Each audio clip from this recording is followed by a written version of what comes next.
ကျောင်းမဖက်ကောက်လာတဲ့အမောက်တို့ကြီးထဲမှာသွေးစက်တွေစီးကျနေတဲ့စိန်နှန်းရှင်မဲတော်ကြီးရဲ့ပြိုကသူ့ရဲ့သက်ကိုနှုတ်ယူဖို့စောက်ကြိုနေခဲ့ပါပြီ။ဒါဟာသမန်တိုက်ဆယ်မှုတစ်ခုမဟုတ်ပဲအတိတ်ဘဝကသူကိုယ်နဲ့ပြုလုပ်ခဲ့တဲ့ဂတိသစ္စာတစ်ခုရဲ့ပေးတန်လာတဲ့အကျိုးဆက်တစ်ခုဆိုတာသူသိလျရတဲ့ချိန်မှာတော့အရာလူကနောက်ကျနေခဲ့ပြီလား။ကဲဗီဒီယိုလေးမစခင်မှာ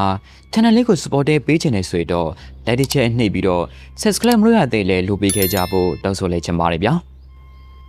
ဒီဖြစ်ဖြစ်တွေရဲ့အစားကတော့ကိုအောင်လို့ခေါ်တဲ့အမျိုးသားတယောက်ပထမဆိုအေးတောင်ကြားချေကနေစတင်ခဲ့တာပဲဖြစ်ပါတယ်။ကိုတယောက်သူ့ရဲ့ချစ်လာစွာသောဇနီးတယ်လေးကိုရင်ဆော်နေရပြီဆိုတာသိလျရတဲ့ချိန်မှာတော့ဝမ်သာပီတီဖြစ်လို့ဘာနဲ့မှမလဲနိုင်အောင်ဖြစ်ခဲ့ရပါတယ်။ရေသွေးလေးတွေအနာဂတ်အိမ်မက်လှလှလေးတွေအများကြီးမှတ်ခဲ့ပေမဲ့လေအဲ့ဒီအိမ်မက်တွေအားလုံးဟာမေဖွားကနေချိန်မှာဇနီးဖြစ်သူကအကြောင်းရင်းရှာမြပေးသွေးလော်ပြီးတော့မိခင်ရောကလေးပါအသက်ဆုံးရှုံးသွားရတဲ့ချိန်မှာတော့လိုဝါကိုမှရေချိုးခံလဲရပါတော့တယ်။ချီရတဲ့သားများကိုဆွရှိုးလဲရတဲ့ဒိုင်ယာတိုက်ချက်တွေကြောင့်ကိုဟာနေပေါင်းများစွာချီယူပြီးမှသာဘဝကိုအသက်ပြန်စားနေခဲ့ပါတယ်။နောက်ထပ်အေတောင်တစ်တစ်ခုကိုထူထောင်လက်တွေ့ခြင်းမှာတော့ရေကလိုဆွချိုးရမှာကိုအလွန်ကြွက်ခုံးနေခဲ့တဲ့ကိုဟာဒုတိယဇနီးတွေကိုအရေးကြီးကြီးနဲ့ကျူးစိုက်ပေးခဲ့ပါတယ်။ကိုရင်စောချင်းမှာဆိုရင်သူနာပြူတယောက်ကိုပါအခြေပြီးငှားရပြီးတော့အနာကနေကိုမခွာစီခဲ့ပါဘူး။ဒါမဲ့ကကြမ္မာကရဲဆက်လော်လာပါတယ်။ဒီနေ့မှာတော့သူတို့အိရှိကနေဖြတ်သွားတဲ့ရှေးပြူအလူလှက်လက်ပွဲကနေတနေ့ပေါက်ပြီးတော့အောက်ဘဲခံရကနေဒီဆန်ဟာချော်ပြီးတော့အေးတဲကဇနီးတဲ့ကိုသွားမှန်ပါတော့တယ်။အဲ့ဒီဖြစ်တဲ့ကြောင့်ဒုတိယဇနီးတဲ့ရောဝမ်းမိတ်တဲ့ကကလေးငယ်ပါအသက်ဆိုးရှုံးသွားခဲ့ရပြန်ပါတယ်။ဒီလိုဆက်တဲ့ဆိုသလိုအဖြစ်ဆိုးတွေကြိုးလာရတဲ့ကရွာထဲကလူတွေကကိုဟာမယားစားသားစားတဲ့ဇာတာပါလာသူလို့အော်လာဟာလာတွေထွက်လာကြပြီးဘသူကမှသူတို့သမီးတွေနဲ့သဘောမတူရဲကြတော့ပါဘူးဒီလိုပြေးတန်တဲ့စိတ်တန်ရာတွေကြောင့်ကိုဟာစိတ်ကြယောဂအပြေးတန်ခံစားခဲ့ရပြီးနေ့စဉ်ဘဝမှာအလုပ်တော့ကောင်းကောင်းမလုပ်နိုင်တော့တဲ့အထိဖြေလာခဲ့ပါတယ်။သားပြသူရဲ့ရေခွဲပက်လက်ဝေဒနာတွေကိုကြည်ပန်းများစွာမြင်တွေ့နေရတဲ့မိဘတွေကလည်းမနေနိုင်တော့ပေကိုရဲ့စိတ်လေးနည်းနည်းပါးပါတက်သာရမလားဆိုတဲ့မျှော်လင့်ချက်နဲ့နာမည်ကြီးလောကီပညာရှင်ဆရာကြီးဦးစီကိုခေါ်သွားခဲ့ကြပါတယ်။ကိုကဆရာကြီးကိုလက်ဝှချပြီးကြောလိုက်တာနဲ့တပြိုင်နက်ဆရာကြီးရဲ့တောကျင်နေတဲ့မျက်နှာထဲမှာချက်ချင်းဆိုသလိုတင်းမာမှုတွေအထင်းသားပေါ်လာခဲ့ပါတယ်။ဆရာကြီးကတိတ်ကြီးခီကြီးကိုချလိုက်ပြီးမျက်စိမိတ်ကအချိတ်တော်ကြောင်ဘာစကားမှမဆိုပဲညိတဲ့နေခဲ့ပါတယ်။ထို့နောက်နေလို့ပြန်ဖွေးလာတဲ့ချိန်မှာတော့ဆရာကြီးကကိုဝါကိုစိတ်ကြည့်ပြီးတော့လိမ့်နေတဲ့ဇာကြီးနဲ့စတင်ပြောဆိုလာပါတယ်။မင်းကိုယုံတော်မျိုးတာကတော့မင်းသဘောပဲကွာ။ဒါမဲ့မင်းဘာလို့အခုလိုသားစားမရစားတဲ့စာတာမျိုးမာနေရတယ်ဆိုတဲ့အကြောင်းရင်းကိုတော့ငါသိလိုက်ပြီ။ဆရာကြီးရှင်းပြတာကတော့အတိတ်ဘဝတို့ကကိုအောင်ဟာဥရွှေလို့ခေါ်တဲ့အလွန်ချမ်းသာကြွယ်ဝတဲ့ကိုယ်တဲ့ကြီးတူဖြစ်ခဲ့ပါတယ်။ဥရွှေမှာမရေကြီးပြီးမရေငယ်တွေအများကြီးရှိခဲ့ပေမဲ့အမွေဆက်ခံမဲ့သားသမီးတယောက်မှမထော်ကားခဲ့ပါဘူး။ဒါကြောင့်လင်မယားနှစ်ယောက်ကအလော်တကိုးကြီးတယ်လို့နာမည်ကြီးတဲ့တိန်နှန်းရှင်မေတော်ကြီးစီမှာတွားရပူဇော်ပါတာပြီးတော့ဂတိသစ္စာဆိုခဲ့ကြပါတယ်။အကယ်၍မရေကြီးမှသာတားယောက်ကြားလေးထုံးကားခဲ့မယ်ဆိုရင်အလွန်ကြီးကျယ်ခမ်းနားတဲ့ပူဇော်ပွဲကြီးလုပ်ပေးပါမယ်။ပြီးတော့သားလေးရလာရင်မရေကြီးတယောက်တည်းကသာရိုးသားသားပေါင်းသိမ်းပါတော့မယ်။အကြတဲ့မေငယ်တွေကိုတော့တင့်တော်သူလိုထောက်ပံ့ပေးပြီးဘယ်တော့မှထည့်ပြီးတော့မပက်သက်တော့ပါဘူးဆိုပြီးဥရွှေကကြည်ဆိုခဲ့ပါတယ်။မကြခင်မှာပဲမေကြီးစီကနေသူ့အရန်လှုပ်ချင်တဲ့တားယောက်ကြားလေးထုံးကားခဲ့ပြီးဥရွှေဟာလည်းသေတဲ့အထိမေကြီးပေါ်ကိုတိတ်ဆာရှိရှိနဲ့နေထိုင်သွားခဲ့ပါတယ်။ဒါပေမဲ့ဥရွှေကယခုဘဝမှာကိုယ်အဖြစ်ပြန်လည်ဝင်စားလာတဲ့အခါအဲ့ဒီတေကဂတိသစ္စာကြီးကလည်းအနောက်ကနေအရေးလိုလိုက်ပါလာခဲ့ပါတယ်။ပြဿနာကတော့အတိတ်ဘဝကမေကြီးဟာယခုဘဝမှာလူပြန်မဖြစ်သေးပါဘူး။ဒါမဲ့ဒီကိုကြီးလာတဲ့မေတော်ကြီးကတော့အဲ့ဒီဂတိကိုအခုတည်းတီးစဲလို့သတ်မှတ်ထားဆဲဖြစ်ပါတယ်။ဒါကြောင့်ကိုအားတခြားမိမတွေနဲ့အေးထောင်ပြုတ်လိုက်တိုင်းမေကြီးတယောက်တည်းကိုသာပေါင်းသိမ်းပါမယ်ဆိုတဲ့ဂရီကိုဖောက်ပြတယ်လို့ယူဆပြီးအဲလိုကြောက်မက်ဖွယ်ကောင်းတဲ့ဖြစ်ဆိုးတွေဒီခါတိုင်တိုင်ကြိုတွေ့ခဲ့ရတာပဲဖြစ်ပါတယ်။ဒီเจ้าတွေကိုသိလိုက်ရတဲ့အချိန်မှာတော့ကောဟာရင်းနေနေသူတရားကဲဆဲမဲ့ကျူတဲ့ချောင်းကိုအမိရဆွဲကန်လိုက်တယ်လို့မျိုးအလွန်မဲကောင်မှတိုးလို့စွာနဲ့မေးလိုက်ပါတယ်။ဒါဆိုကျတော့ဘာဆဲလို့ရမလဲဆရာကြီး။အဲ့ဒီဂရီသစ္စာကိုပြန်ရုပ်တည်လို့ရနိုင်ပါမလားဗျာ။ အဲ့ဒါကတော့မင်းရဲ့စိတ်တဲ့ဘယ်လောက်ခိုင်မာသလဲဆိုတဲ့ပုံမှာမူတည်တယ်ကွာမင်းစဉ်းစားကြည့်လေသိနှရှင်မဲတော်ဆိုတာနှစ်ပေါင်းရာချီပြီးတော့တည်ရှိလာခဲ့တဲ့တကူကြီးနန်လုံးခါသားကွာသူကမင်းပေးခဲ့တဲ့ဂရီကိုတီအောင်ဆော့ရှော့နေတာခုကြမှာမင်းကဂရီကိုပြန်ယိုသိချင်နေဆိုတော့မဲတော်ကြီးကဘယ်လောက်တောင်ဒေါသထွက်မလဲဆိုတာမင်းတွေးတာကြည့်တော့ကျွန်တော်ဘာလို့ရမလဲဆိုတာသာပြောပြပါဆရာကြီးတကယ်လို့ဆရာကြီးသာကျွန်တော်ကိုကူညီပေးနိုင်မယ်ဆိုရင်ကျွန်တော်တဝါနေလို့ရမ်းဝေပြီးတော့ကျေးဇူးဆက်ပါမယ်ကိုအောင်ကဆရာကြီးရဲ့သတိပေးစကားတွေကိုတော့ဂရုမစိုက်နဲ့တော့ပဲကတိတွေထက်ပေးနေမိပါတယ်အေးမင်းမဲတော်ကြီးရှိကိုရောက်တဲ့အခါဘာလို့ရမလဲဆိုတာမဲဘာသာလို့သိလာလိမ့်မယ်သွားတော့ထို့သို့ပြောပြီးတော့ဆရာကြီးကကိုယ့်ကိုပြန်လော့ဖို့လက်ကပြလိုက်ပါတယ်ဟာနေပေါ့ဆရာကြီးရဲ့ကျွန်တော်ဘယ်ကိုသွားရမှာလဲဘာတွေလို့ရမှာလဲဟာကိုတောင်မပြန်ချင်သေးပဲတားနေခဲ့ပေမဲ့ဆရာကြီးတဲ့ဘဲတွေကသူ့ကိုအတင်းဆွဲခေါ်သွားပါတော့တယ်နောက်ဆိုတော့ဆရာကြီးက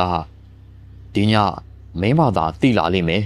အားလုံးကမင်းစီဘလောက်ခိုင်မာသလဲဆိုတဲ့ပုံမှာပဲမူတည်တယ်သွားတော့ယူတော့မယူသွားစေနဲ့ပေါ့ကွာသွားပြီတော့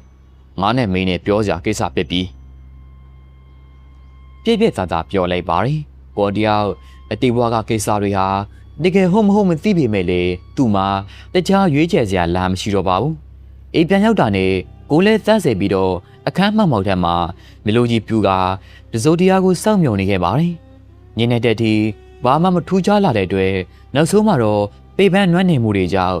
သူ့ကိုယ်တိုင်တော့မသိလိုက်ပဲနဲ့အိပ်ပျော်သွားခဲ့ပါတော့တယ်အိမ်မဲထဲမှာတော့ကိုအတယောက်အလွန်တိတ်ဆိတ်ပြီးတော့ချက်ချားဖက်ကောက်တဲ့မှောက်တို့ကြီးထဲမှာရိုက်နေခဲ့ပါတယ်အမောင်ကဘလောက်တောင်ဆိုးတယ်လဲဆိုရင်ကိုလည်းကိုတောင်ပြန်မမြင်ရပါဘူးအဲ့ဒီနောက်မှာတော့မှောက်တို့ကတဖြည်းဖြည်းချင်းလင်းလာပြီးစီးစားချီလို့ဝဲပြပြအယုံလေးပြောင်းလဲလာခဲ့ပါတယ်အဲ့ဒီချိန်ကျမှကိုဟာတိတ်ပေကြီးတွေနေကြီးကြီးတွေကြားတွေကတောနေကြီးတစ်ခုထဲမှာရက်နေမှသိလဲရပါတယ်ပွဲကြီးတစ်ခုလိုကတိတ်ဆိတ်လောပြီးတော့အရင်မဲကြီးတွေကကြောက်မက်ပွဲတက်တော်ကြီးတွေချင်မရွေခုတ်ထွက်လာတော့မဲ့တိုင်အသက်ဝဲနေပြောင်းပါပဲသူဘယ်နေရာရောက်နေတယ်လဲဘလို့လို့ပြီးတော့ဒီကိုရောက်လာလဲဆိုတာကိုလိုဝမစင်စားတတ်အောင်ဖြစ်နေခဲ့ပါတယ်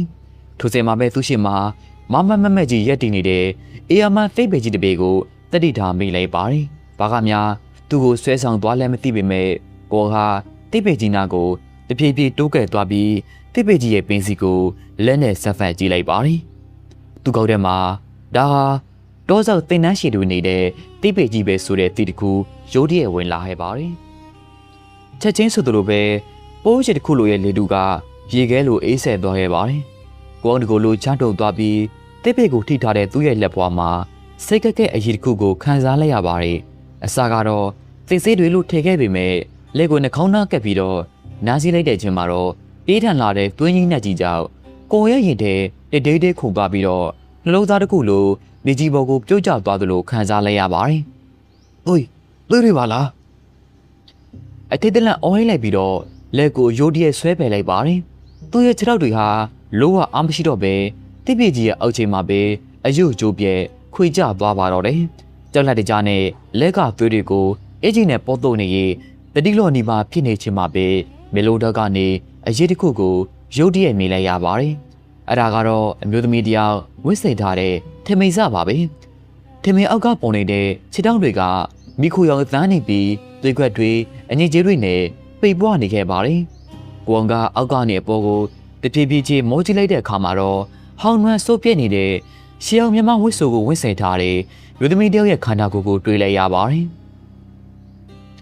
ဒါပေမဲ့သူမရဲ့မျက်နှာကိုမြင်လိုက်ရတဲ့အချိန်မှာတော့ကိုတယောက်အသံကိုအော်ဟစ်ပြီးတော့အော်ဟစ်ပေးလိုက်ချေပေမဲ့လည်းလက်ချောက်ထဲမှာတိတ်ဆိုးနေပြီးအသံကလုံးဝထပ်မလာခဲ့ပါဘူး။ဒါပေမဲ့သူမရဲ့မျက်နှာကလှပလောလာပါတယ်။သို့ပေမဲ့သူမရဲ့မျက်လုံးအိမ်ထဲမှာတော့အဖြူသားလုံးဝမရှိပဲ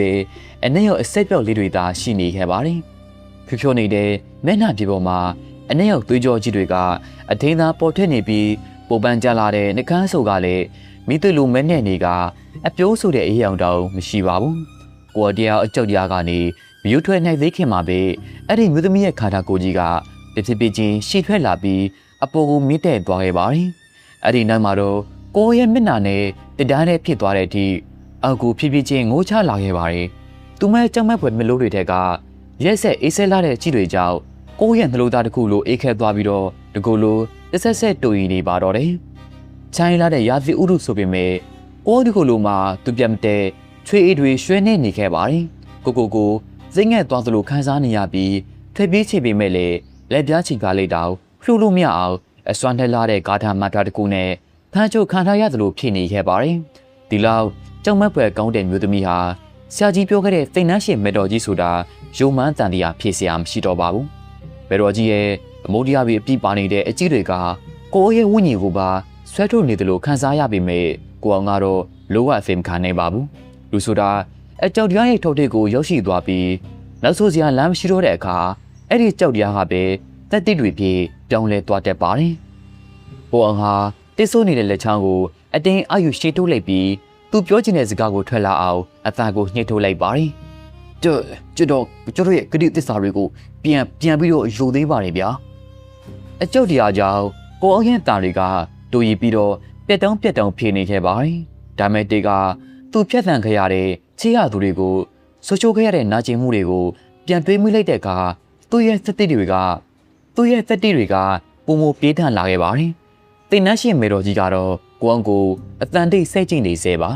ါအဲ့ဒီနောက်မှာတော့မင်းနဲ့နေတဲ့နှခမ်းကြီးကတဖြည်းဖြည်းချင်းပြေးဟလာပြီးကြောက်စရာကောင်းတဲ့ပြိုကြီးတစ်ခုကိုဖန်တီးလိုက်ပါတယ်ပါစက်ထဲမှာတော့သိငယ်ပြီးချော်တက်နေတဲ့သွားတွေကပြည့်နေနေခဲ့ပါတယ်မျက်နှာပေါ်ကအနဲ့ရောက်သွေးကြောကြီးတွေပုံမထောက်ကျွလာပြီးတင်းမနေတဲ့မျိုးလုံးတွေထမ်းမှာတော့ဒေါသမြက်တွေထောင်းထနေပါတော့တယ်ကိုတယောက်ကြောက်လို့ယူမတဲ့ဖြစ်နေချင်မှာပဲသူ့နာထဲမှာဆရာကြီးရဲ့တန်ကယူတရဲ့ပက်တင်ထည့်ပြီးတော့ကြားလိုက်ရပါတယ်တခုလို့လေကွာကိုအောင်ဟာပွားကိုတင်းကြေးအကြောက်တရားတွေကိုအန်ထုတ်ပြီးတော့တက်ဆက်တုံနေတဲ့လက်နှစ်ဖက်ကိုပြစ်ချီပစ်လိုက်ပြီးတော့မေတော်ကြီးကိုလှဲဝှချီလိုက်ပါတယ်ပြီးတော့လက်ချောက်တက်ကနေခက်နဲ့စကလိုးတွေကိုထုတ်ဖော်ပြောဆိုလိုက်ပါတယ်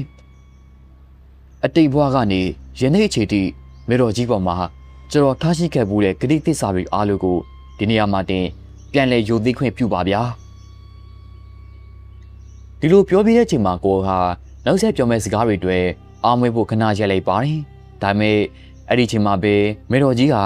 သူမရဲ့ပစ္စည်းကြီးကိုအကျယ်ကြီးဟားလိုက်ပါတယ်ပေချင်းကိုတခုလိုအေးဆက်မှမိုင်းနေတဲ့ခန့်တွင်းပြက်ကြီးနဲ့ဘလူးသရဲတွေလိုချော်ထဲနေတဲ့သွားကြီးတွေဟာကိုအောင်ရဲ့ကောင်းနဲ့လက်တကန်းကွာကိုရောက်လာခဲ့ပါပြီကိုရဲ့စစ်တွေလွတ်ထွက်လာပြီးတော့ထပ်ပြီးချစ်စစ်တွေတသောင်းသောဖြစ်လာပါတော့တယ်ဆက်ပြောလေကွာမောရင်တော့မင်းသိလိမ့်မယ်ဆရာကြီးရဲ့တန်ကနားထဲမှာမိုးကြိုးပစ်သလိုဟေးထွက်လာခဲ့တာကြောင့်ကိုအောင်ပြပြသလဲသတိပြန်ဝင်လာပြီးစကားကိုအမြန်ဆက်ပြောလိုက်ပါတယ်အတိတ်ဘဝကနေယခုဘဝတိုင်အောင်ကျွန်တော်ပြုလုပ်ခဲ့မှုတဲ့ခုသို့အကောင်းမှုစုစုတို့ကိုစိတ်နှမ်းရှိမေတော်ကြီးကိုအမျှပေးဝေပါတယ်မေတော်ကြီးကကျွန်တော်ပေါ်ကြေးခွင့်လို့ပြီးတော့ကျွန်တော်ရဲ့ကတိသစ္စာရုပ်သိမ်းခြင်းကိုလက်ခံပေးတော်မူပါဗျာကိုအောင်ရဲ့စကားဆွတ်တာနဲ့တပြိုင်နက်မေတော်ကြီးရဲ့ရန်လုံနေတဲ့လှူရှားမှုတွေအားလုံးချက်ချင်းရက်တန့်သွားခဲ့ပါတယ်နောက်တဲ့တလက်မလောက်သာရှစ်တူလိုက်ရင်ကိုရဲ့လက်ဘေးကိုအဲ့ဒီကြောက်မက်ဖွယ်သွားကြီးတွေနဲ့ကိုက်ဖြဲတော့မှာပါကိုတယောက်ဒီလိုကိုဇိုးမိပြီးတော့အကြောက်တရားရဲ့ထိုးထိပ်မှာတောက်တင်းနေခဲ့ပါတယ်မေတော်ကြီးနောက်ဆုတ်သွားတဲ့ခြေကြမှာပဲကိုအောင်ဟာသင်မင်းလက်ကနေတီလေးလွတ်မြောက်လာခဲ့မှသိလိုက်ရပါတယ်သူဖြည်းဖြည်းချင်းမျိုးလို့ဖွဲ့လိုက်ပြီးမေတော်ကြီးကိုပြန်ကြည့်လိုက်တဲ့ချိန်မှာတော့နေလျော်တဲ့မြေပေကြောင့်အံ့ဩမိတ်တဲသွားခဲ့ရပါတယ်သိနှမ်းရှိမေတော်ကြီးရဲ့ခန္ဓာကိုယ်ကနေရှုံလိမ့်နှာတွေဖြာထွက်လာခဲ့ပြီးဟောင်းနှားနေတဲ့ဝိစားတွေကလည်းဖြူစေတောက်ပနေတဲ့နဝတ္တစေစာတွေလိုပြောင်းလဲသွားခဲ့ပါတယ်အသားရည်တွေကဝင်းမော်လာပြီးကြောက်စရာကောက်တဲ့မျိုးလုံးတွေနေရာမှာအလော်ချီနာတက်တဲ့အကြီးတွေကစားထိုးဝရောက်လာခဲ့ပါတယ်မင်းနဲ့နေတဲ့နှခမ်းတွေကလည်းသွေးရောက်ထွားတဲ့နှခမ်းဖူးဖူးလေးတွေဖြစ်ပြောင်းလဲသွားပြီးအိတ်ချမ်းလာတဲ့ပြိုးလေးတစ်ခုကိုဖန်တီးပေးနေခဲ့ပါတယ်ခုနကကြောက်စရာကောက်တဲ့ဝိညာဉ်ကြီးနဲ့လူဝကိုတခြားစီဖြစ်သွားပါတော့တယ်ကိုတယောက်ဘာတွေဖြစ်သွားမှစစီချာချာနားပလက်နိုင်ခင်မှာပဲမနဲ့လင်းကြက်တော်သားနဲ့တူသူ့အိယာကနေနိုးလာခဲ့ပါတယ်မနဲ့မိုးလိမ့်တာနဲ့တပြိုင်နက်ကိုကဆရာကြီးစီကိုအပြေလွာသွားရောက်ပြီးတော့ညာကအိမ်မက်တွေအကြောင်းကိုအသေးစိတ်ပြန်လဲပြောပြခဲ့ပါတယ်ဆရာကြီးကတော့ကိုအောင်စကားတွေဆိုတာနဲ့သဘောကျလို့အော်ဟင်ရဲမောပါတော့တယ်ပြီးတာနဲ့ဘေးနားကတပြေခက်ကိုယူရေမန်းခွက်တဲ့ကိုနှိပ်ပြီးတော့ကိုအောင်ကောက်ကိုတောက်ကနေနေအောင်တစ်ချက်လှမ်းခုတ်ချလိုက်ပါတင်နှရှင်မဲတော်ဆိုတာရှိကြတဲ့ကရှိကြတဲ့တကိုးကြီးနာနောကသားကွာဂတိသစ္စာကိုအရန်စုပ်ထိတာမင်းမသိပဲပြန်လာတာကိုပဲကံကောင်းတယ်မှတ်ပါမင်းကတေးဘွားက ဘာကလေးတွေပေးခဲ့မှမသိတာဒါပေမဲ့အခုကလေးသစ္စာရဲ့ရေးကြီးဖို့ကိုမင်းသိပြီဆိုတော့နောက်ဆိုရင်ဖြစ်ခဲ့တဲ့ဆန်ကလေးတွေကိုရှော့ပြီးတော့မပေးနဲ့တော့အခုတော့မင်းသက်ပေးကနေလွန်မြောက်ပြီပြောထားတဲ့အတိုင်းကလေးတီအောင်တောင်လိုပေးပြီးတော့ရှားကြီးကပြိုပြိုကြီးနဲ့စိုးမစကားပြောကြခဲ့ပါလိအဲ့ဒီနောက်မှာတော့ကိုကသူ့ပေးထားတဲ့ကလေးတိုင်းလောကိစ္စတွေကိုရှင်းလင်းပြီးတော့ဒွာဒီလိုရဟန်းဘုတ်ကိုဝင်ရောက်ခဲ့ပါတယ်လူထွက်လာပြီးတဲ့နောက်ပိုင်းမှာတော့ပုံမှန်ဘဝတိုင်းပြန်လည်နေထိုင်ခဲ့ပြီးနေနှဲငယ်ကြာမှာတော့သူရမ်းချရတဲ့ဇနီးတဲ့နဲ့တူသူတို့ရမ်းလူချင်ခဲ့တဲ့တားယောက်ကြားလေးကိုအမြင်စွာမွေးဖွားနေခဲ့ပါတယ်နောက်ဆုံးမှာတော့ကိုယ်တယောက်သူမျောလိုက်ထားတဲ့ပြည့်ပြည့်စုံတဲ့မိသားစုဘဝလေးကိုပိုင်ဆိုင်သွားနေခဲ့ပါပြီဆိုတော့ကလေးတွေရှော့ရှော့ပြတတ်တဲ့လူကြီးမဲတို့လူကြီးမတို့လည်းဒီဗီဒီယိုလေးကိုကြည့်ပြီးတော့အတိတရားရကြလိမ့်မယ်လို့ထင်ပါတယ်